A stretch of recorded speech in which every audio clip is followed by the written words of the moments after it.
Hello all. నేను మీ Rachana Srungavarapu. Welcome to federal Telangana.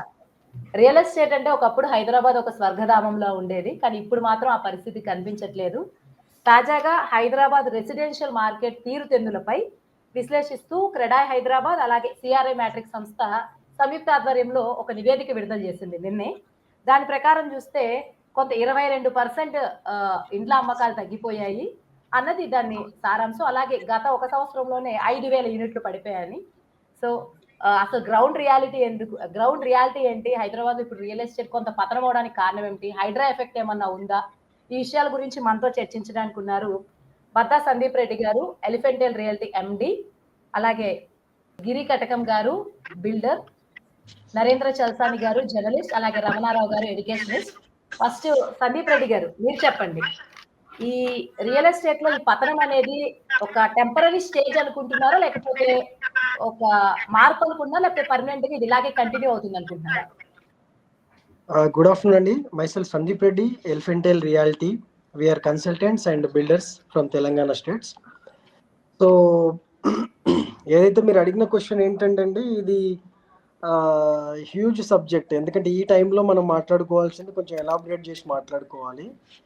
ఎందుకు అని అంటే ఇందులో చాలా మిక్స్ అయి ఉన్నాయి. ఎందుకంటే ఇందులో రెసిషన్ మిక్స్ అయ్యి ఉంది, ప్రైస్ హైక్స్ ఉన్నాయి. ఓకేనా, మీరు ఏదైతే చెప్పారో అది ట్యాక్సెస్ ఇంక్లూడ్ అయి ఉన్నాయి. Okay, so capacity of the buyer అనేది రెడ్యూస్ అవుతూ వచ్చింది. ఇందులో ఏంటి అంటే మనకు డైలీ నీడ్స్ వాట్ ఎవర్ మనము డైలీ యూసేజ్కి సంబంధించి అయితే ఉప్పులు పప్పుల నుంచి మనం మాట్లాడుకుంటే ట్రాన్స్పోర్టేషన్ వరకు మనకు ప్రైస్ హైక్స్ వచ్చాయి. కాబట్టి సో 100% ఒక సబ్జెక్ట్ అని కాదు, సో ఓవరాల్గా మనం మాట్లాడుకోవాల్సి వస్తుంది. 100% అది ఇనిషియల్గా ఏదో 6 monthsలోనో 1 yearలోనో కరెక్ట్ అయ్యేది అయితే కాదు. ఖచ్చితంగా it takes time.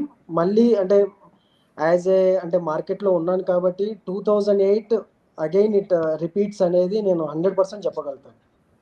I'm into real estate బాగుంటే ఐ విల్ బి హ్యాపీ. కాకపోతే ఏంటి అని అంటే మనం కూడా అంటే ఏదన్నా సజెషన్ చెప్పినా ఏదన్నా మన ఇన్ఫర్మేషన్ ఇచ్చినా కూడా సో మనం రికార్డ్స్ చూసుకొని చెప్పేలాగా ఉండాలి అనేది నా ఇంటెన్షన్ అంతే. నరేంద్ర గారు, మరి ఎక్కువ మంది చెప్తుంది ఏంటంటే హైడ్రా ఎఫెక్ట్ కూడా ఉందని అంటున్నారు. దీని గురించి మీ అభిప్రాయం ఏంటి?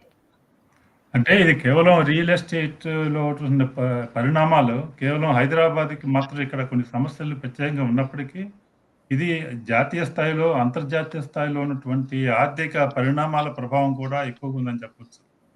ముఖ్యంగా గత 10 సంవత్సరాలుగా చూసుకుంటే దేశంలో ఉన్నటువంటి మెట్రో నగరాలు అన్నింటిలోకెల్లా రియల్ ఎస్టేట్ కంటిన్యూస్గా గ్రోత్ వస్తూ బాగా ఉంది హైదరాబాద్ నగరమే. హైదరాబాద్లో ఉన్న కరోనా లాంటి టైంలో దేశంలో దాదాపు అన్ని నగరాల్లో రియల్ ఎస్టేట్ కుంటుపడిపోతే హైదరాబాద్లో మాత్రం అంత ఇదిగా పడిపోకుండా అది మెయింటైన్ అవుతూ వచ్చిందనమాట. అటువంటిది ఈ గత సంవత్సర కాలకంగా కొంచెం గణనీయంగా తగ్గిపోతున్నట్లు కనిపించడానికి హైదరాబాద్లో కొన్ని ప్రత్యేక పరిస్థితులతో పాటు ప్రపంచంలో ఆర్థికంగా ఎదుర్కొంటున్న సంక్షోభం ఒకటి, ద్రవ్యోల్బణం ఒకటి, ఆర్థిక మాంద్యం ఈనాడు ప్రపంచంలో ముఖ్యంగా హైదరాబాద్లో పెట్టుబడులు పెట్టే వాళ్ళు ఎక్కువగా ప్రవాస భారతీయులు కూడా ఉంటున్నారు. వాళ్ళ ఆర్థిక పరిస్థితి కూడా గందరగోళంలో పడటం, దేశంలో కూడా ద్రవ్యోల్బణం కారణంగా ఉద్యోగ అవకాశాలు తగ్గిపోవటం, ఉన్న ఉద్యోగాల్లో కూడా ఎంతవరకు ఉంటాయో పోతాయో అనేటువంటి ఏర్పడటం, ఇంకో ద్రవ్యోల్బణం పెరగడం వల్ల ప్రజల యొక్క కొనుగోలు యొక్క శక్తి తగ్గిపోవటం, ఇవన్నిటికీ కారణం కూడా ఈ మన రియల్ ఎస్టేట్ మీద సహజంగా పడుతుంది.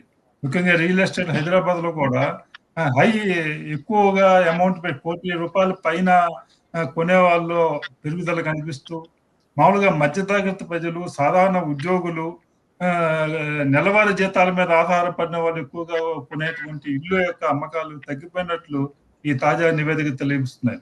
అంటే ఎవరైతే మంచి వ్యాపారులు కానీ ఇతర బ్లాక్ మనీ ఇన్వెస్ట్ చేసి డబ్బులు ఇన్వెస్ట్మెంట్ చేయడానికి వాళ్ళ బ్యాంకుల్లో కానీ ఇతరత్ర అవకాశాలు తగ్గిపోతున్న టైంలో అలాంటి వాళ్ళు ఈ రియల్ ఎస్టేట్ మీద పెడుతున్నారు తప్ప, మొదటిసారి ఇల్లు కొనేవాళ్ళు తమ యొక్క సొంత ఇల్లు కావాలనేటువంటి కళను నెరవేర్చుకోవాలని ప్రయత్నం చేసేవాళ్ళు వీటి మీద పెట్టుబడి పెట్టడానికి, ఇల్లు కొనడానికి వాళ్ళ సందేహించడానికి కారణం ఇతరత్ర సహజంగా ఉన్నటువంటి ఆర్థిక పరిణామాలు, పరిస్థితులు కారణమని భావిస్తున్నాను. ఇంకో వంక తెలంగాణలో ప్రభుత్వం మారంగానే వాళ్ళు హైడ్రా పేరుతో కూల్చివేతలు, అనధికార నిర్మాణాలంటూ కూల్చివేతలు ప్రారంభించడం, అలా విధంగా మూసీ నది ప్రక్షాళన పేరుతో కూడా కొన్ని కూల్చివేతలకు దిగటం, వీటి వలన ఒక విధమైనటువంటి భయానక వాతావరణం, అది దీర్ఘస్థాయిలో ఇవన్నీ కూడా రియల్ ఎస్టేట్ లో ఒక పారదర్శకతకి దారితీసే అవకాశాలు ఉన్నప్పటికీ కూడా ఇమీడియట్ గా అవన్నీ కూడా ఒక భయానక వాతావరణం సృష్టించడం కూడా ఈ పరిస్థితుల కారణంగా భావిస్తున్నాను. థ్యాంక్ యూ నరేంద్ర గారు. రమణారావు గారు, మీరు చెప్పండి. ఇప్పుడు నిర్మాణ ఖర్చులు కూడా చాలా భారీగా పెరిగిపోయాయి. ఇది కూడా ఒక రియల్ ఎస్టేట్ పతనానికి ఒక కారణం అనుకుంటున్నారా? అంటే ఒకటి, ఫస్ట్ నా క్వశ్చన్ ఏంటంటేనండి, ముందుగా షోలో ఉన్న సందీప్ రెడ్డి గారికి, అట్లాగే నరేంద్ర గారికి, కటకం గిరి గారికి నా నమస్కారాలు చెప్తూ, నేననే పాయింట్ ఏంటంటే, ఇప్పుడు చర్చ రియల్ ఎస్టేట్ బాగుంది అంటే ఎవరికి బాగుంది అని, బాగాలేదంటే ఎవరికి బాగాలేదు. ఇది చాలా ఇంపార్టెంట్ క్వశ్చన్. అది రియల్ ఎస్టేట్ ప్రభుత్వానికి బాగాలేదనా, రియల్ ఎస్టేట్ బిజినెస్ ఓనర్స్ కి బాగాలేదనా, బయర్స్ కి బాగాలేదనా? ఎవరైతే ఇల్లు అమ్ముకోవాలనుకుంటున్నారో ఇప్పుడు సార్ 100% సార్, ఇది డెవలపర్ కి బాగాలేదు, ఎవరికి బాలేని పరిస్థితి ఉంది, మీడియేటర్స్ కి బాగాలేదు. అయితే నా పాయింట్ ఆఫ్ వ్యూ ఏంటంటే, రియల్ ఎస్టేట్ ఓవరాల్ గా తెలంగాణలో గ్రోత్ కొంతకాలం ఉందని, ఇప్పుడు లేదని, తగ్గిందని, 1 crore పైన అయితే కొంచెం విల్లాస్ అయితే బాగుందని ఇట్లా రిపోర్ట్స్ చూస్తానే ఉన్నారు. దానికంటే ముఖ్యంగా కంట్రీ వైడ్ గా చూసుకుంటే ఇవాళ హౌసింగ్ అనేది ఒక సామాన్యుడి కళ, సొంత ఇల్లు అనేది ఒక సామాన్యుడి కళ. దానికి సంబంధించి 64 పేద దేశాలలో భారతదేశం పరిస్థితి ఏంటంటే, డెఫిసిట్ 268 మిలియన్ యూనిట్లు, అంటే అవసరానికి ఇంకా 26,08,00,000 తాలూకు డెఫిసిట్ కనపడుతోంది అనేది ఒక లెక్క ఉంది మనకి. అంటే కోట్లాది మంది ప్రజలకి నిలువ నీడ లేదు అసలు. ఒక పోయిట్ చెప్పినట్లు, birds they nest in the branches, insects have homes in their leaves, but we who are born human thirst for a roof of our own, for a patch of land, for a home. Short గా చెప్పరా కొంచెం? First question గా. So నేనున్న point ఏంటంటేనమ్మా, నాకు తెలిసినంత వరకు ఇవాళ ప్రభుత్వ విధానాలు కారణం ఒక మేరకు, అట్లాగే inefficient handling of the government matters, real estate కూడా ప్రాపర్ పద్ధతిలో నియంత్రించలేకపోవటం, చాలా అన్రిలయబుల్ ఎలిమెంట్స్ ఇందులోకి జొరబడటం, అనేక రకాలుగా ప్రజలని ల్యూర్ చేసి కొనిపించటం, ఆ రకంగా మోసపోవటం, డెవలప్మెంటల్ ప్లాన్లో ఏది వర్కౌట్ కాకపోవడం, వీటన్నిటి కారణంగా ఇవాళ సేఫ్, రెసిలియంట్, సస్టైనబుల్, డిపెండబుల్ హౌసెస్ని ప్రొవైడ్ చేసే పరిస్థితి మిడిల్ క్లాస్కి అయితే లేదు. దాని మూలంగానే ఇదంతా డిప్ అవుతుంది. ఇది మనం అర్థం చేసుకోవాలి. This is a problem from the government side, from the real estate owners, particularly to middle class and lower middle class community. Okay, thank you Ramana Rao garu. Giriprasad గారు, మీరు చెప్పండి. ఒక బిల్డర్ గా ఈ రియల్ ఎస్టేట్ క్షీణతని మీరు ఎలా చూస్తున్నారు? మీరేమనుకుంటున్నారు అసలు? Basically, the way the real estate has grown for the last 10 years is unstructured, because the growth was fueled by the politicians. Instead of business people, politicians are entering into this business, and some of the government policies are fueled this unorganized growth, like abnormal FSI. Abnormal FSI ఇవ్వడం తోటి ఒక ఎకరంలో 90,000 septic కట్టేవాళ్ళు ఇలా 4 లక్షల septic కడుతున్నారు. దాంతో real estate prices too much పెరిగిపోయింది. Instead of the city grown in horizontal way, it was grown in vertical way, which was fueled the prices of the real estate too much. That is, anything too much grown disproportionately is not good for the society. Number one. Number two, as one of our panelists told that the Hydra effect. Hydra effect, I don't.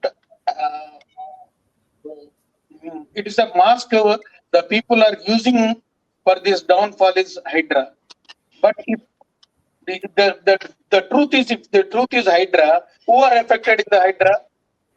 Those who are already purchased, they are affected. But those who want to purchase the properties, they should scout for the something beyond these projects which are affected with the real estate. వాళ్ళు real estate effect కానీ real estate properties ని వాళ్ళు chase చేసేవాళ్ళు.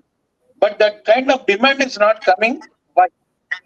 Sir, because there is no demand in the market as a whole. In prima facie, the demand is not there in the market. And why the demand is not there in the market? There are a lot of reasons for that. And first thing is, 90% of the people was not participate in this growth. Only 10% of the people are participation. When something is beyond the reach of the majority of the people, it is not good for the society and as an economy. And only 10% of the people are participating in this growth. Especially now, investors are now more the real estate because the investors play, not because of the end users play. Well, if the end users came into the existence in this game, the real estate will have its own growth. But unfortunately, now the play is by the investors and the speculators. The end users should come to the market. Where the end users will come, how the end users will come into the market. The proportional growth of the population, the proportional growth of the availability of the real estate. There is a disproportionate is growing. Short గా conclude చేయరా? తెలుగులో continue చేయగలుగుతారా? అంటే ఇది the growth, the disproportionate growth అంటే population కి ఎంత కావాలి, ఎన్ని అవైలబిలిటీ ఉన్నాయి, ఎంతమంది అఫోర్డబుల్ రేంజ్ లో ఇప్పుడున్న ప్రైసెస్ ఉన్నాయి. So this kind of structured ఏదైతే మార్కెట్ లో డౌన్ ఫాల్ ఉందో, that's very much required. That should be give the way for real estate is it's not a business, it is a aspirational thing. So for the buyer, it's an aspirational thing. For indaka Raman Rao garu annattu ఈ downfall ఎవరికి benefit, ఎవరికి harm అనే విషయానికి వస్తే, maybe it is for as a builder it is not good for the builder, but as a buyer RERA and HYDRAA is very good for the buyer. We have to అంటే మనం దీన్ని perfect గా analyse చేస్తే, who are the beneficiaries, who are not the beneficiaries. Only realtor is the realtor. ఇది మళ్ళీ second round లో continue చేద్దాము. Please Sandeep Reddy గారు, ఇందాక మీరు ఇదంతా కూడా వాస్ట్ టాపిక్ అన్నారు, వాటిలో మాట్లాడుతూ బయ్యర్ కెపాసిటీ గురించి కూడా మెన్షన్ చేశారు. సో బయ్యర్ కెపాసిటీ ఇప్పుడు డ్రాస్టిక్ గా పడిపోవడానికి మీరు ఏం కారణాలు ఉన్నాయి అనుకుంటున్నారు? ఇప్పుడు మన సార్ చెప్పినట్టు, మన గిరిప్రసాద్ సార్ చెప్పినట్టు, కస్టమర్కి అనేది బయ్యింగ్ కెపాసిటీ పడడానికి one of the main reason ఏంటంటే, సార్ చెప్పినట్టు 100% అది price hikes, abnormal price hikes ఒకటి. సో మిడిల్ క్లాస్ కస్టమర్ కనుక బయటకు వచ్చి ఎందుకు కొనలేకపోతున్నారు, ఈవెన్ 50-55 lakhs వర్త్ 2 BHK కూడా ఈజ్ అనేబుల్ టు బై. ఎందుకు అని అంటే, ఇప్పుడు ఏదైతే లివింగ్ కాస్ట్ కానీ, లేదంటే డైలీ నీడ్స్ ఏవైతే ఉన్నాయో, మనం regular purchases what ever, so అవి కూడా మీరు లాస్ట్ ఒక 6-7 years చూసుకుంటే, లేదంటే ఆఫ్టర్ కరోనా, మీరు ఎగ్జాంపుల్గా జస్ట్ రీసెంట్ టైమ్సే చూసుకున్నా కూడా ఆఫ్టర్ కరోనా చాలా పెరిగిపోయాయి డైలీ నీడ్స్. సో తనకేంటి అని అంటే, ఇప్పుడు ఒకవేళ మనం పర్చేజ్ చేయాలన్నా కూడా ఫ్యామిలీని స్కూల్ ఫీజెస్ నుంచి కానీ రెంట్స్ నుంచి చూసుకున్నా కూడా ఆఫ్టర్ కరోనా రెంట్స్ కూడా చాలా పెరిగిపోయాయి.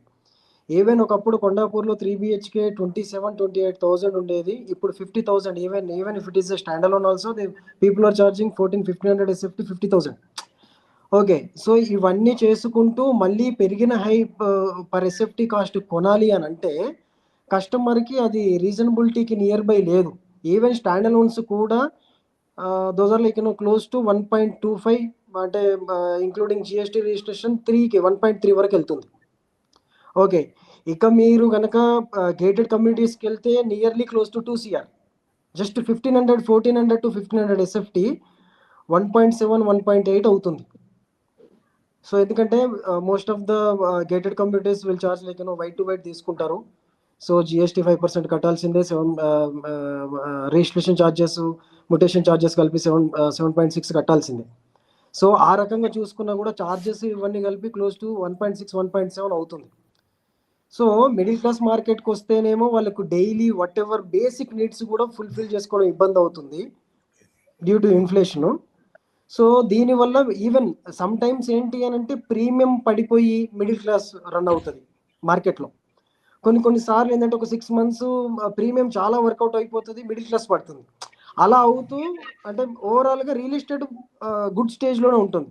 ఇప్పుడు ఏంటి అని అంటే మిడిల్ క్లాస్కి అలానే ఉంది, premium customers they are into already real ఎస్టేట్లో ఉంటారు. సో వాళ్ళకి ఆల్రెడీ ఏంటంటే కడుపు నిండి ఉన్నారు, సో కొనుక్కొని ఉన్నారు, వాళ్ళకు ఒక 3-4 ప్రాపర్టీస్ ఉంటాయి. ఇంకోటి కొనాలి అంటే వాళ్ళకి పుష్ రావట్లేదు. ఇప్పుడు ఎప్పుడైతే మార్కెట్లో పెరుగుతుందన్న ఇంటెన్షన్ ఉంటేనే కదండి ఎవరైనా పెట్టేది. సార్ ఇందాక ఇన్వెస్టర్స్ అన్నారు, సో ఇన్వెస్టర్స్ నథింగ్ బట్ వీళ్ళే. సో ఇన్వెస్ట్ చేయడం, ఒక ₹1 కోటి పెట్టడం, అమ్మేటప్పుడు 1 కోటి 30 కోటి 40 1 yearకి 1.5 yearకి అమ్ముకోవడం వాళ్ళు చేసే రెగ్యులర్ జాబ్. సో ఆ రకంగా చూసుకున్నా కూడా ఇప్పుడు మార్కెట్ బాగాలేదు. ఈవెన్ తక్కువకు అమ్ముదాము అని అన్నా కూడా కస్టమర్ విల్లింగ్లో లేరు. ఒక 10 lakhs 15 lakhs ఇప్పుడు 1.3 వర్త్ బడ్జెట్ ఒక ఫ్లాట్ ఉందనుకోండి, నీకు 1.15కి ఇస్తా అన్నా కూడా వాళ్ళు they are not ready to buy. ఎందుకు అని అంటే ఈ స్లో డౌన్ 6 months ఉంటుందా, 1 year ఉంటుందా, 2 years ఉంటుందా అని చెప్పలేని పరిస్థితి. ఎందుకంటే ఇందులోకి ద్రవ్యోల్బణం యాడ్ అయిపోయింది, recession. When recession hits it may take 4 years, it may take 6 years. Maybe మనం వితౌట్ రియల్ ఎస్టేట్ 2030 కూడా చూస్తామేమో, చెప్పలేము. ఇంకొక 6 months 1 year కనుక మనకు మార్కెట్ ఇలానే ఉంటే మనం ఒక లాంగ్ రన్ వెయిట్ చేయాల్సి వస్తుంది. ఈవెన్ ఎండ్ యూజర్ కానీ ఈవెన్ డెవలపర్ కూడా అన్సోల్డ్ యూనిట్స్ ఏమైనా ఉంటే ఇప్పుడు వీఆర్ ఇంటూ కన్సల్టింగ్ అండి. So we are about 25 members employees ఉంటారు. వీ హ్యావ్ 2 offices అన్నమాట. సో మేము ఈస్ట్ జోన్లో యాక్టివ్గా చేస్తాము, వెస్ట్ జోన్లో చేస్తాము. కానీ మేము లాస్ట్ ఒక 1.5 year ట్రెండ్స్ చూసుకుంటే చాలా బ్యాడ్గా ఉంది మార్కెట్. మొన్నటి వరకు ఒక 4 months బ్యాక్ వరకు ప్రీమియం నడుస్తుంది, అంటే 2500 to 3000 SFT, ఓకేనా, బిల్డర్ ఫ్లోర్స్ 1 floor 1 unit ఇలాంటివి బాగా అవుతుండే. గేటెడ్లో అయితే డిజిటల్గా ఎంక్వైరీ చేయడానికి కస్టమర్ రావట్లేడు. కొంతమంది traditional way of approach walk-ins కానీ అలా వస్తున్నారు, కానీ డిజిటల్గా అయితే కంప్లీట్గా పడిపోయింది లీడ్ జనరేట్ అవ్వడం. ఎప్పుడైతే డిజిటల్గా మనకు లీడ్ పడిపోతుందో ఓన్లీ కాస్ట్ టు కాస్ట్ కొందాం అనుకున్న వాళ్ళు బయటకు వస్తారు. ఇందాక సార్ అన్నారు కదా ఇది రైట్ టైం టు బై అని. కొంతమందికి ఆ నాలెడ్జ్ ఉంటుంది, this is the right time to buy, so ఎందుకు మనం మిస్ చేసుకోవాలి ఇది ఆపర్చునిటీ లాగా ఫీల్ అవుదాం మనము, స్లో డౌన్ లాగా కాకుండా అని కొంతమంది ఉంటారు. వాళ్ళు క్లోజ్ టు 1-2% ఉంటారు. వాళ్ళ వల్ల మార్కెట్ బాగా అయిందని కానీ ఇంకా అవ్వబోతుందని కానీ చెప్పలేము. సో సందీప్ రెడ్డి గారు థ్యాంక్ యూ. రమణారావు గారు మీరు చెప్పండి, ఇందాక మీరు ఎవరికి లాభం ఎవరికి నష్టం దగ్గర చర్చ మొదలు పెట్టారు. గిరిప్రసాద్ గారు మాట్లాడుతూ బయ్యర్ కి మాత్రం ఇది కొంత ప్రాఫిటబుల్ గా ఉంటుంది అనుకుంటున్నారు. సో కామన్ మ్యాన్ లో కూడా అమ్మాలనుకుంటే ప్రాబ్లం, కానీ కొనాలనుకుంటే ఇది ప్రాఫిటబుల్ గా ఉంటుందని మీరు అనుకుంటున్నారా? మిడిల్ క్లాస్ కి లోవర్ మిడిల్ క్లాస్ కి ఎలా ఉంటుంది? సందీప్ రెడ్డి గారు కొన్ని కీ ఆస్పెక్ట్స్ మీద లైట్ త్రో చేశారు. వారన్నది కరెక్టేనండి. పర్టికులర్గా మిడిల్ క్లాస్కి లోవర్ మిడిల్ క్లాస్కి ఇవాళ చాలా భయంకరమైన కండిషన్ ఉంది. ఎందుకంటే వాళ్ళ పర్చేసింగ్ పవర్ లేదు వాళ్ళ దగ్గర. పర్చేసింగ్ పవర్ లేకపోవడానికి ఒక కారణం ఇన్ఫ్లేషను. సెకండ్, చాలామంది పిల్లలు బయటకు వస్తున్నారు కానీ ఎంప్లాయ్మెంట్ లేదండి మార్కెట్. Employment sure factor. పిల్లడు ఎక్కడో చోట ఒక స్టేబుల్ ఉద్యోగం ఉండుంటే ఇమీడియట్గా నెక్స్ట్ క్వశ్చన్ ఇల్లు. ముందు ఇంట్లో వాడికి ఒక ఉద్యోగం రావాలి. ఆ అన్ఎంప్లాయ్మెంటే చాలా గత కొంతకాలంగా అసలు ఏమీ లేని పరిస్థితి ఉంది ఈ దేశంలో. అది తెలంగాణ మీద కూడా ఉంది. మూడోది ఏంటంటే ఈ మైగ్రేషన్ కూడా ఎట్లా ఉంది అని అంటే చీప్ లేబర్ మైగ్రేషన్ ఎక్కువ ఉంది. మైగ్రేషన్ కూడా రెసిడెన్షియల్ ప్లాట్స్లో అద్దెలకు సంబంధించిన మైగ్రేషనే కానీ వచ్చి ఇల్లు కట్టుకుందాము అనుకునే మైగ్రేషన్ అయితే మనకు కనపట్ల. ఇవాళ ఆ పద్ధతిలో మైగ్రేషన్ లేదు. సో కాబట్టి ఒక 50 lakhs కనీసం టార్గెట్ చేయాలి అని అంటే ముందు కట్టే డబ్బులు కూడా ఈయన దగ్గర లేని పరిస్థితి. బ్యాంకులకి ఎక్కడ ఏ బ్యాంకులు ఈయనకి ఈఎంఐకి ఆఫర్ చేసే పరిస్థితి ఉండదు. దీని మూలంగా అసలు ఆలోచనలే చేయటంలా, ప్రజానీకం ఆలోచనలోకి వెళ్ళటం లేదు. ఈ సందర్భంగా గవర్నమెంట్స్ ఏం చేయాలి అనుకుంటున్నానంటే, నేను ఇందాక గిరి గారు చెప్పినట్లు కూడా విపరీతమైన ఎటు పడితే అటు ఎట్లా పడితే అట్లా గ్రోత్ కాదు. గవర్నమెంట్ చాలా పెద్ద ఎత్తున ఎక్సర్సైజ్ చేయాలి దీని మీద. ఇప్పుడు ఇంతకుముందు ఏదో సందీప్ రెడ్డి గారు చెప్పినట్లు సౌత్ సైడ్ కొంచెం పర్వాలేదు, ప్రీమియం మార్కెట్, వెస్ట్ సైడ్ అంత గొప్పగా అంతకుముందు ఉండేది ఇప్పుడు లేదు చెప్పారు కొంత. అట్లా కాదు, మీరు బేసిక్ కమ్యూనిటీస్ని ముందు గవర్నమెంట్ క్రియేట్ చేస్తూ ప్లాన్డ్గా రియల్ ఎస్టేట్ని మార్కెట్ చేస్తూ పోవాలి. అట్లా కాకుండా ఎవరికి పడితే వాళ్ళు ఎలా పడితే అలా కొని వారు అన్నట్లు ఎలా పడితే అలా ప్లేసెస్ డిక్లేర్ చేస్తూ ఇదొక ఒక పక్క జరుగుతుంది. ఆన్ ద అదర్ సైడ్ ఏమో స్టేబుల్ ఇన్కమ్ లేదు, అన్ఎంప్లాయ్మెంట్ పెద్ద ప్రాబ్లము, ప్రైస్ రైజ్ విపరీతంగా ఉంది. ఆఫ్టర్ కరోనా విపరీతంగా ధరలన్నీ పెరిగిపోయినాయి. వీటి మూలంగా అసలు సేవింగ్ అన్న ప్రశ్నే లేదు. డే టు డే లైఫ్ గడపడమే చాలా కష్టం. ఇది middle class, lower middle class వాళ్ళ పరిస్థితి అండి. ఇక అసలు వీళ్ళు కాదు, నేననే పాయింట్ ఏంటంటే కనీసం గుడిసెలకు కూడా భూమి లేని పేదరికం విపరీతంగా ఉన్నారు. వరంగల్లో 45,000 ఇళ్ళు, 45,000 మంది ప్రజానీకాన్ని ఈ మధ్యకాలంలో CPIM door to door survey చేసి మీకు ఏం ముఖ్యంగా కావాలి అని అడిగితే కనీసం ఒక ఇంత ల్యాండ్ గవర్నమెంట్ మాకు చూపెడితే గుడిసెన్నా వేసుకుంటాము, అది కూడా చూపెట్టట్లేదు అంటున్నారు. సో కాబట్టి ల్యాండ్ ఆర్గనైజేషన్ గవర్నమెంట్ లోపం ఉంది. రియల్ ఎస్టేట్ని ఒక పాపులర్ సైన్స్ లాగా డెవలప్ చేయని ఒక పరిస్థితి ఇటువైపు కూడా ఉంది. క్రెడాయి లాంటిది కూడా కొంచెం ఇనిషియేటివ్ తీసుకొని ఎవరు పడితే వాళ్ళు ఏజెంట్లుగా తయారయ్యి మార్కెట్లోకి దిగి ఇన్ఫ్లేషన్ క్రియేట్ చేయకుండా కంట్రోల్స్ కొంచెం అవేర్నెస్ ద్వారా పెంచుకోవాల్సిన అవసరం ఉంది. ప్లాన్డ్ గ్రోత్ వైపు దారి తీయాలి. గవర్నమెంట్స్ ఖచ్చితంగా ప్రజల యొక్క జీవన ప్రమాణాలు పెంచకుండా రియల్ ఎస్టేట్ పెరగదండి. వారు అన్నట్టు 2030 దాకా ఈ పరిస్థితి ఉన్నా ఆశ్చర్యపోను.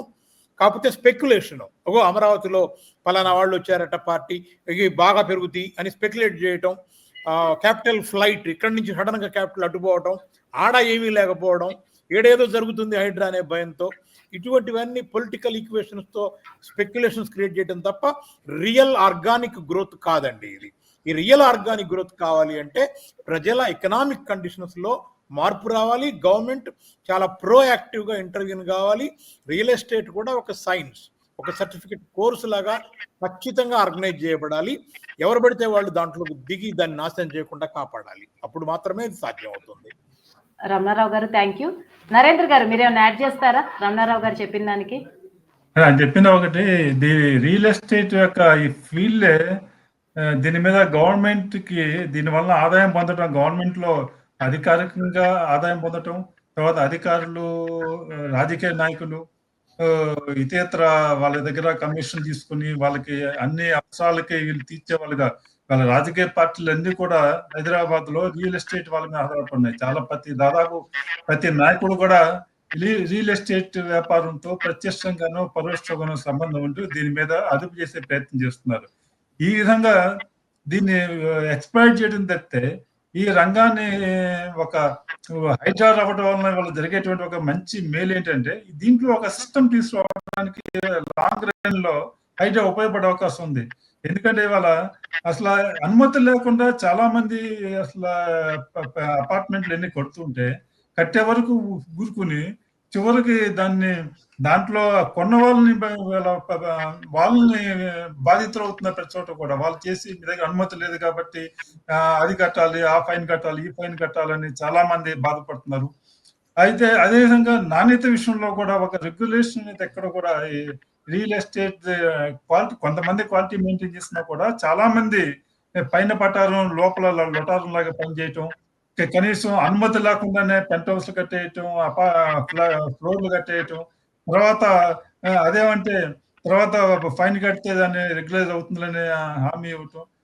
దీంట్లో ఒక అసలు రెగ్యులైజేషన్ అనేది గవర్నమెంట్ అసలు దీన్ని ఏమాత్రం కూడా వాళ్ళ ఆదాయం, తమ ఆదాయం ఇల్లీగల్ ఆదాయము, లీగల్ ఆదాయం శ్రద్ధ తప్ప దీనిని ఒక సిస్టమేటిక్ గా ఈ ఫీల్డ్, దీనివల్ల ప్రభుత్వానికి కూడా చాలా మంది, ఒక సిటీ డెవలప్మెంట్ కానీ ప్రభుత్వ ఆదాయాలకు కానీ రియల్ ఎస్టేట్ ప్రజల యొక్క జీవన ప్రమాణాలు పెరగటంలో కూడా కీలక పాత్ర వహిస్తుంది. అటువంటి ఈ రంగం పట్ల ప్రభుత్వం ఏ మాత్రం కూడా శ్రద్ధ చూపకపోవటం కూడా జరుగుతుంది. అదొక ప్రధానమైనది.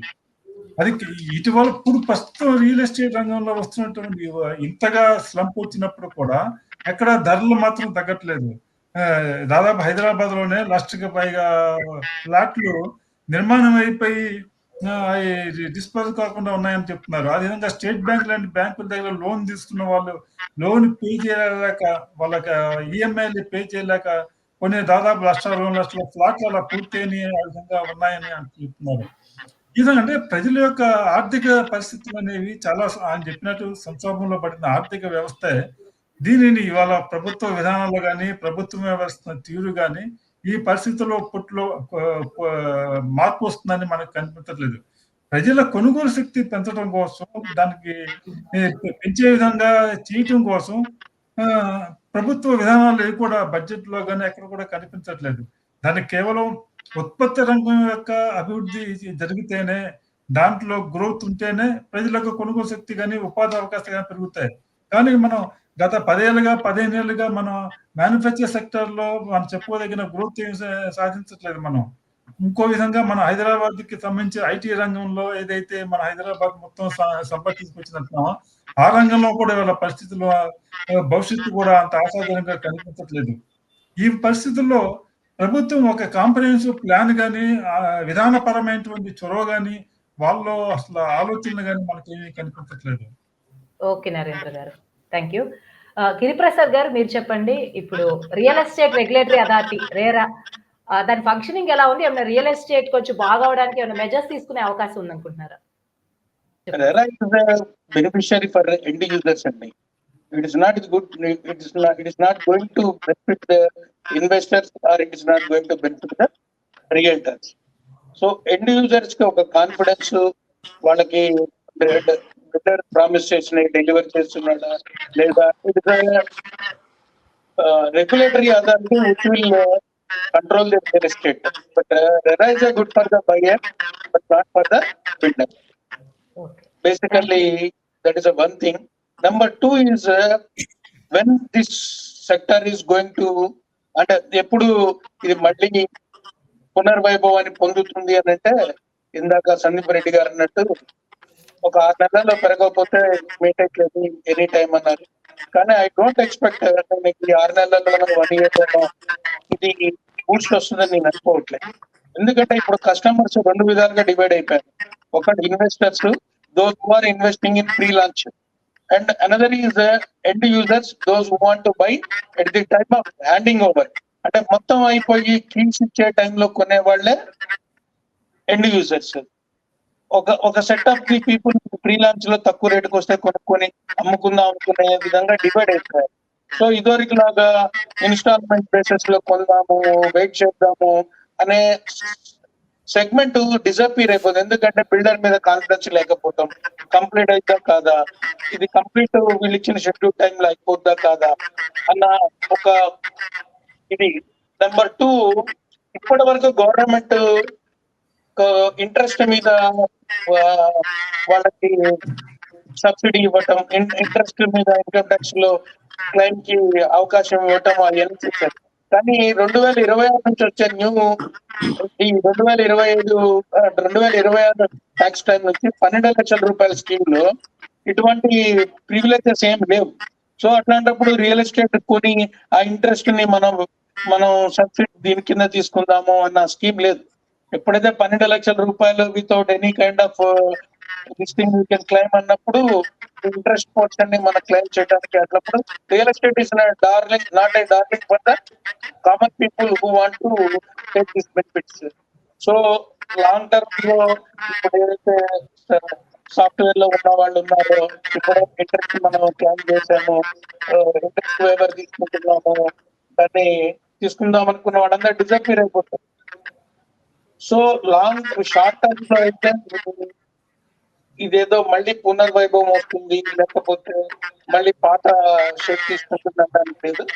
It take very long time. అంటే ఇప్పటి వరకు ఉన్న చాలా అనామలీస్ అన్నిటిని they have to take the correction. Then only it will take. Real estate it's no more a most profitable business anymore. It is Okay. going to be a very structured, very అంటే ఎవరైతే wind fall profits expect చేసి business లోకి వచ్చారో this is not going to be give the windfall profits for them anymore. Thank you Giriprasad గారు. ఒకటి important చెప్పదలుచుకుంది ఏంటంటే madam, ఇప్పటి వరకు రియల్ ఎస్టేట్ ని NRI money was fuel. Now the way American market అమెరికాలో జరుగుతున్న పరిస్థితులు, అక్కడ ఇప్పటివరకు అమెరికాకు పోయి ఉన్న వాళ్ళందరూ they are taking back their money from India to అంటే reverse flow of money. Previously American money use to చేసి Indian real estate. Now Indian money is going towards the American this thing.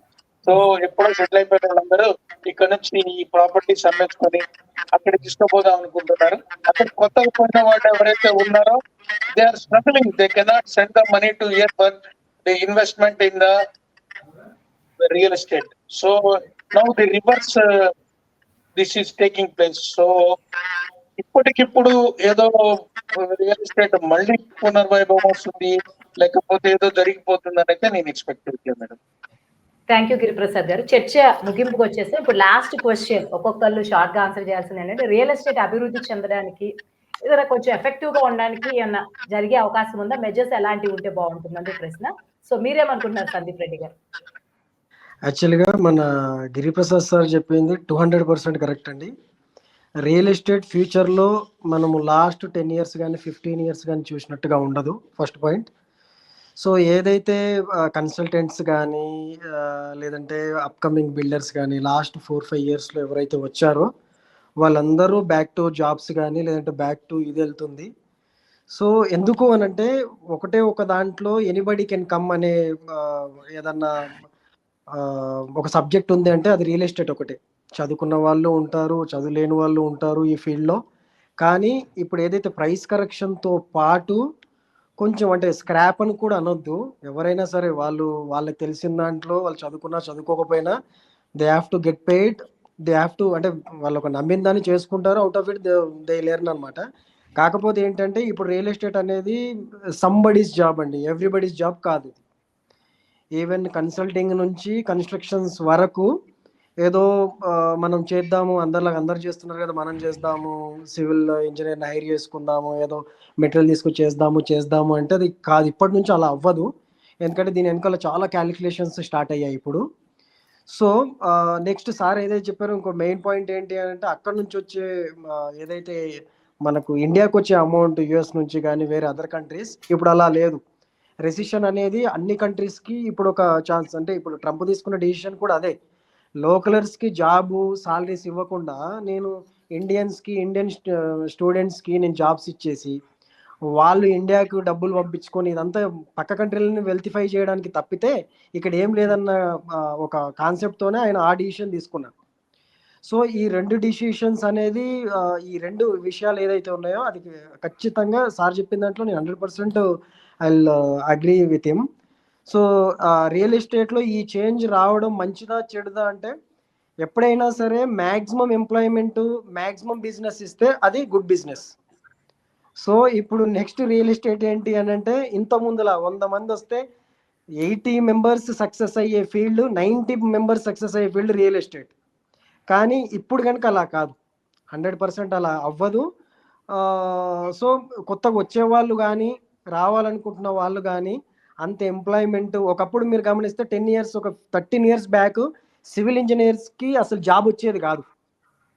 Civil engineering చేశారు అంటే వాళ్ళు మళ్ళీ IT నేర్చుకోనో లేదు అంటే management ఇదో బ్యాంకింగ్లలోనో చిన్న చిన్న జాబులు చేస్తూ ఏదో నేను యూజ్లెస్ చదువు అంటే ఇప్పుడు డిగ్రీలో సిఎస్సి చదువుతా వాళ్ళు ఎలా ఫీల్ అయ్యేవారో సివిల్ ఇంజనీరింగ్ చేసినా కూడా వాళ్ళు they feel bad about it అనమాట. కానీ ఎప్పుడైతే లాస్ట్ డివైడ్ అయిపోయిందో ఆంధ్ర తెలంగాణ, దాని తర్వాత మంచి బూమింగ్ వచ్చి హైదరాబాద్ తెలంగాణలో ప్రాజెక్ట్స్ వచ్చేసి హై రైజ్లు వచ్చిన తర్వాత ఒక్కొక్కరు అసలు సివిల్ ఇంజనీర్స్కి చాలా సాలరీస్ అసలు వాళ్ళు లాస్ట్ 10-15 years వాళ్ళ లైఫ్ చాలా బాగుంది. మళ్ళీ వాళ్ళకు కానీ అంటే వాళ్ళు కూడా నేను రియల్ ఎస్టేట్ అనే నమ్ముతాను, సివిల్ ఇంజనీర్స్ అయినా కూడా. సో ఏజెంట్స్ కానీ రియల్ ఎస్టేట్ కన్సల్టెంట్స్ కానీ మన హై రైజ్ బిల్డర్స్ కానీ, చిన్న ఇండిపెండెంట్ హౌస్ కట్టే మేస్త్రీస్ కానీ, అంటే very badly they are going to effect. Next ఏదైతే మనం స్టార్టింగ్లో అనుకున్నట్టు మినిమం 5-6 ఇయర్స్ మనము దీన్ని మనం ఫేస్ చేయాల్సి వస్తుంది. So very bad sign to real estate. కొంచెం ఆలోచించి డెసిషన్స్ తీసుకుంటే చాలా బాగుంటుంది. రీసెంట్గా నాకు తెలిసిన బిల్డర్స్ కానీ చాలా ఒక 2-3 సూసైడ్స్ చేసుకున్న వాళ్ళు కూడా ఉన్నారు. సో తెలిసిన వాళ్ళు అంటే జస్ట్ స్టార్టర్స్ అనమాట. వాళ్ళు ఏదో ఒక ప్రాజెక్టు ఏమంటారు కాస్ట్ టు కాస్ట్ అమ్మేసుకొని సెకండ్ ప్రాజెక్ట్లో బెటర్గా చేద్దామని ఒక మంచి పాజిటివ్నెస్తో వచ్చేసి అది కూడా ఫస్ట్ ప్రాజెక్ట్ కంటే ఇది ఇంకా దానికంటే ఎక్కువ బ్యాడ్ అయిపోయి ఇక మనం ఇంతకు మించి ఏం చేయలేము అన్న ఆ సెన్స్లో వచ్చేసి ఇదైన వాళ్ళు చాలామంది ఉన్నారు. ఎప్పుడైతే మార్కెట్లో క్యాష్ ట్రాన్సాక్షన్స్ 5 రూపాయల ఇంట్రెస్ట్ 10 రూపాయల ఇంట్రెస్ట్ అనే మాటలు మనం వింటూ ఉంటాం కదా, అప్పుడు కొంచెం మనము we should keep our eyes open. దాన్ని బట్టి మనము ఇన్వెస్ట్మెంట్ చేసుకోవాలండి. ఇప్పుడు నేను I'm in to this field అంటే సిన్స్ ఒక లాస్ట్ 1.5 year నుంచి 5 రూపాయల మిత్తికి తెచ్చాను, 10 రూపీస్ మిత్తికి తెచ్చాను అని బాగా వింటున్నాను నేను. సో ఇక్కడ ఏంటి అని అంటే when ever market is tight, మనం మనీ జనరేట్ చేయలేని టైంలోనే ఇలాంటి ఇంట్రెస్ట్ రేట్స్ అని కానీ ఇవి బయటపడుతూ ఉంటాయి. సో ఈ టైంలో ఏంటంటే we have to keep our eyes open. So accordingly we have to wait for the situation, అంతే అండి. సో ఆల్టర్నేటివ్ జాబ్స్ కానీ ప్రొఫైల్స్ కానీ we have to choose. Even material suppliers నుంచి ఎండ్ యూజర్ అంటే మన ఎవరైతే వర్క్ చేస్తారో అండర్ ఇది వాళ్ళ వరకు కొంచెం హార్డ్ టైమే ఇది. సో 100% గిరిప్రసాద్ సార్ చెప్పింది మాత్రం 200% కరెక్ట్. ఎందుకంటే ఆయన బిల్డర్ అన్నారు కాబట్టి లాంగ్ టైం నుంచి ఆయన చూస్తున్నారు కాబట్టి అంత క్లియర్గా చెప్పగలిగారు.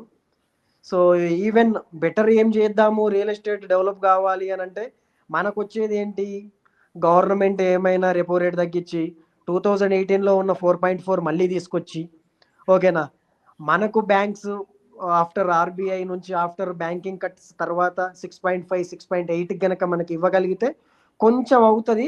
అది కూడా ఎన్ని ఇయర్స్ ఎన్ని మంత్స్ సస్టైన్ అవుతుంది అనేది చెప్పలేము. ఎందుకంటే ఈవెన్ రూపాయి మిత్తి కాదు, ఈవెన్ 50 పైసా మిత్తి కూడా కట్టుకోలేని పరిస్థితిలో ఉన్నప్పుడు మనకు లోన్ ఇవ్వడానికి ఎంతమంది రెడీగా ఉంటే ఏం లాభం అండి. Exactly. Okay, thank you Sandeep గారు. రమణారావు గారు మీరు చెప్పండి. టోటల్ గా సందీప్ రెడ్డి గారు అంతా హోప్లెస్ అంటున్నారు, కొంత ఆల్టర్నేటివ్ కూడా చూసుకోమన్నారు. మీరేమనుకుంటున్నారు ఫైనల్లీ కన్క్లూడింగ్? నాకు కూడా ఏం డిఫరెన్స్ ఆఫ్ ఒపీనియన్ లేదండి. ఇందులో ఉండే స్మాల్ బిల్డర్స్ అయిపోతారండి over a period of time. ఏమైనా big companies with deep pockets ఏమైనా ఉంటే కొంతకాలం వాళ్ళు సర్వైవ్ అవుతారు. సర్వైవ్ అవటం కాదు, వాళ్ళు తినేస్తారు ఈ చిన్న వాళ్ళని మధ్య వాళ్ళని, మిడిల్ బిల్డర్స్ని వాళ్ళే తినేస్తారు ఒకటి.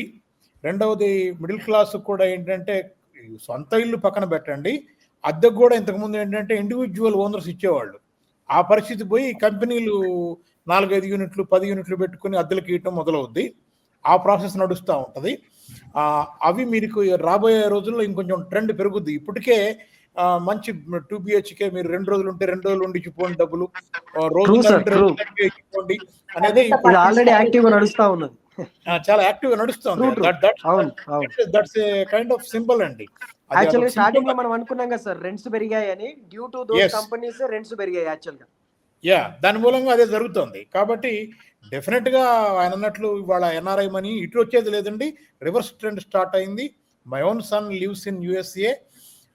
ఏమన్నా డబ్బు పంపిస్తాడేమో అని ఎక్స్పెక్ట్ చేస్తే ఇక్కడే సర్దుకొని నువ్వు అక్కడికి రా అని నన్ను అడుగుతున్నాడు క్లియర్గా. ఎందుకంటే అసలు వాళ్ళకి అసలు క్వశ్చనే లేదండి. కొద్దిపాటి ఇప్పుడు పోయిన వాళ్ళు అయితే అసలు వాళ్ళు పంపగలిగే అవకాశాలు వాళ్ళకే లేవు అక్కడ. వాళ్ళు they are in their own troubles.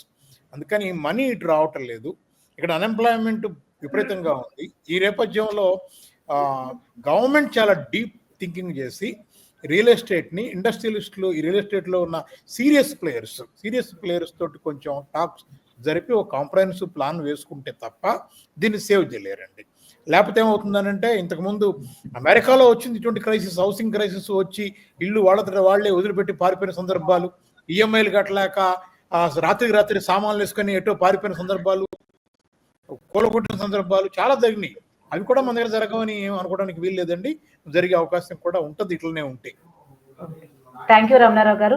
Narendra గారు, ఫైనల్ గా మీరేమనుకుంటున్నారు కన్క్లూడింగ్? మన పక్కన చైనాలో కూడా అక్కడ ఎకానమీ అంతా కూడా క్రైసిస్ లో రావడానికి రియల్ ఎస్టేట్ క్రైసిస్ ప్రధాన కారణం చైనాలో కూడా. కాబట్టి గవర్నమెంట్ దీని మీద ఒక ప్రోయాక్టివ్ పాలసీతో ముందుకు వచ్చి ఇన్వెస్ట్మెంట్స్ వచ్చేటట్లు ఈ మొత్తం సిస్టమ్ లో ట్రాన్స్పరెన్సీ ఉంది, రెగ్యులేషన్స్ అనేది దానికి ఒక సిస్టమేటిక్ గా గవర్నమెంట్ ని స్ట్రీమ్ లైన్ చేసి గవర్నమెంట్ దీంట్లో వాళ్ళు ఇనిషియేట్ తీసుకుని గవర్నమెంట్ లో ఎకానమీలో ఓవరాల్ చేంజ్ తీసుకురావడానికి ప్రయత్నం చేయాలి.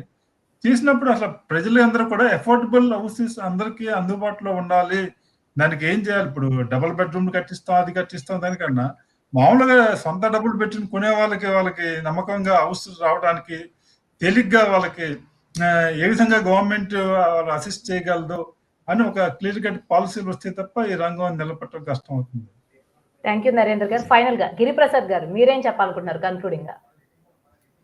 బేసికల్ గా గవర్నమెంట్ ముందు క్యాపిటల్ డిస్ట్రక్షన్ ఆపాలండి. అంటే క్యాపిటల్ డిస్ట్రక్షన్ అంటే ఇప్పుడు ఎవరైతే బిల్డర్లు ఉన్నారో వాళ్ళందరూ ఇక్కడ నుంచి పర్మిషన్లు ఆపేయాలి. ఈ ఉన్న వాటిని సేల్ అయ్యే వరకు, అంటే డిమాండ్ మీట్స్ ద సప్లై, ఇది జరిగే వరకు government should not encourage any new permission, especially the vertical expansion కి అసలు తావు ఇవ్వకూడదు.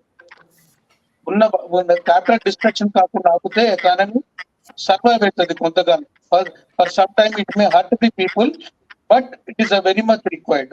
Government should stop all kinds of permissions for some time till the demand and the supply meets the thing. Number one. Number two, government should assess the potentiality and మన ఎంతైతే expansion ఉందో ఆ expansion వరకే పర్మిషన్లు ఇస్తూ పోవాలి. తప్పనిచ్చి ఎవరు apply చేస్తే వాళ్ళకి పర్మిషన్లు ఇచ్చి ఇష్టం వచ్చినట్టు కట్టేసేసి ఇష్టం వచ్చినట్టు చేస్తే real estate business is not going to survive in the long term. అంటే మనం మనిషి అంటే entire evolution of human being లో లాస్ట్ 1.25 సెంచరీ ఏదైతే ఉందో, ఫస్ట్ వరల్డ్ వార్ నుంచి ఇప్పటి వరకు జరిగిన మార్పులు ఏదైతే ఉన్నాయో, అంటే ఎస్పెషల్లీ దిస్ లాస్ట్ 10-15 years లో the life cycle of any business is becoming very short.